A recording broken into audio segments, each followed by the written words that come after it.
সবাই সাবধানে থাকবি। সুপ্রিম কোর্ট অর্ডার দিয়েছে রাস্তা থেকে, স্কুল থেকে, স্টেশন থেকে, বাস স্ট্যান্ড থেকে সব কুকুরদের তুলে নিয়ে যেতে। কাল থেকে ওই পাড়ার ভলুকে খুঁজে পাওয়া যাচ্ছে না। পরশু থেকে পল্টুও মিসিং, জানিস? সবাই খুব সাবধানে থাকবি। ওরা আসছে আর কুকুরদের ধরে নিয়ে চলে যাচ্ছে। ওরা মুখে বলছে শেল্টার দেবে, খাবার দেবে, কিন্তু আদতে তো কিছুই দেবে বলে মনে হয় না। এত কুকুরকে ওরা রাখবে কোথায়? খাওয়াবেই বা কিভাবে? মা, আমার খিদে পেয়েছে, কিছু খেতে দাও। হ্যাঁ, তুই এখানেই থাকবি, কোথাও যাবি না, আমি খাবার নিয়ে আসছি। ঠিক আছে মা।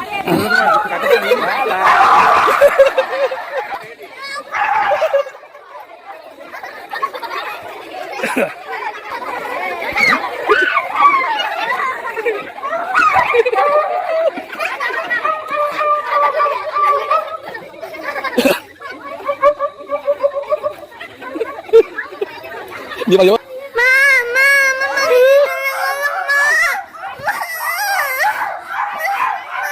ভিডিওটার পার্ট 2 চাইলে জলদি কমেন্ট করো।